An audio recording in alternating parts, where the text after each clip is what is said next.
Antonio സിൽവയെയും ഫ്രാഞ്ചോ ഇവാനോവിച്ചിനെയും substitute ചെയ്ത് കളിക്കളത്തിലേക്ക് വിടുമ്പോൾ എന്നോട് പറഞ്ഞിരുന്നത് വിജയം മതി, നമ്മൾ ടോപ്പ് 24 എത്തുമെന്നാണ്. പക്ഷെ അത് കഴിഞ്ഞപ്പോഴാണ് എന്നോട് കൃത്യമായി പറഞ്ഞത് ഒരു ഗോൾ കൂടി ആവശ്യമുണ്ട് എന്ന്. അപ്പോൾ എനിക്ക് പിന്നെ സബ്സ്റ്റിറ്റ്യൂഷനുകളൊന്നും ചെയ്യാൻ പറ്റുമായിരുന്നില്ല. അപ്പോഴാണ് ആ ഒരു അവസരം വീണ് കിട്ടിയതും ഞാൻ ഗോൾ കീപ്പറോട് മുന്നോട്ട് കയറി ഏരിയൽ ത്രെറ്റ് ഉണ്ടാക്കാൻ വേണ്ടി പറഞ്ഞതും.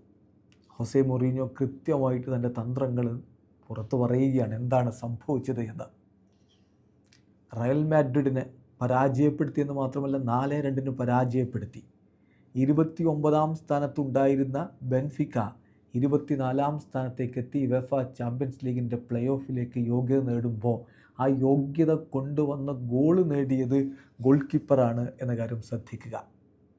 അതിനെക്കുറിച്ചാണിപ്പോൾ ഹൊസെ മൊറീഞ്ഞോ തുറന്നു പറയുന്നത്. കളിക്ക് ശേഷം അദ്ദേഹം പറഞ്ഞു, ഞാൻ അന്റോണിയോ സിൽവയെയും ഫ്രാഞ്ചോ ഇവാനോവിച്ചിനെയും സബ്സ്റ്റിറ്റ്യൂട്ട് ചെയ്യുന്ന സമയത്ത് 3-2 മതി, ഇനി നമുക്ക് ഡോർ ക്ലോസ് ചെയ്യാം, കളി വിജയിക്കാം എന്നാണ് അപ്പോൾ തീരുമാനിച്ചിരുന്നത്. പക്ഷേ അവർ കളിക്കളത്തിലേക്ക് ഇറങ്ങിയ ശേഷമാണ് എന്നോട് വീണ്ടും വന്ന് അറിയിക്കുന്നത് ഒരു ഗോൾ കൂടി വേണമെന്ന്. അപ്പോൾ എന്നെ സംബന്ധിച്ചിടത്തോളം മറ്റു വഴികളുണ്ടായിരുന്നില്ല, മറ്റ് സബ്സ്റ്റിറ്റ്യൂഷനുകൾ എനിക്ക് ചെയ്യാനുണ്ടായിരുന്നില്ല. അപ്പോൾ ആ ഒരു ഫൗള് വന്നു.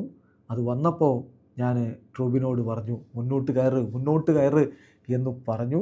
അതോടൊപ്പം തന്നെ സാമുവൽ ദഹലിനോട് മിഡ് ലൈനിൽ നിൽക്കാനും പറഞ്ഞു. സോ വിജയിക്കുക എന്നുള്ളത് ഇമ്പോർട്ടൻ്റ് ആണ്, പക്ഷേ ഇതൊരു ഹിസ്റ്റോറിക് നൈറ്റാണ് എന്നാണ് ഹൊസെ മൊറീഞ്ഞോ പറഞ്ഞത്. അബ്സല്യൂട്ട്ലി ഇതൊരു ഹൊസെ മൊറീഞ്ഞോ മാജിക്കാണ്. 24-ാം സ്ഥാനത്തെങ്കിലും ഇടം പിടിക്കണം, എങ്കിൽ മാത്രമേ മുന്നോട്ട് പോകാൻ പറ്റുകയുള്ളൂ. ആ ഘട്ടത്തിൽ ടീം പുറത്തേക്ക് എന്ന് തോന്നിച്ച സമയത്ത് ലഭ്യമായ അവസരം മുതലെടുക്കാൻ അദ്ദേഹം ഗോൾ കീപ്പറെ മുന്നോട്ട് കയറ്റി വിട്ടിട്ടുണ്ടെങ്കിൽ അതിൽ സർവം മറന്ന് ഒരു ശ്രമം നടത്തി വിജയം കൊണ്ട് കാര്യമില്ല, ഈ ഗോൾ കൂടി വന്നെങ്കിലേ കാര്യമുള്ളൂ എന്നും മനസ്സിലാക്കി അതനുസരിച്ച് തൻ്റെ ടീമിനെ മുന്നോട്ട് ചലിപ്പിച്ച ഹൊസെ മൊറീഞ്ഞോ ഉണ്ടല്ലോ, അദ്ദേഹം സംതിങ് സ്പെഷ്യലാണ്.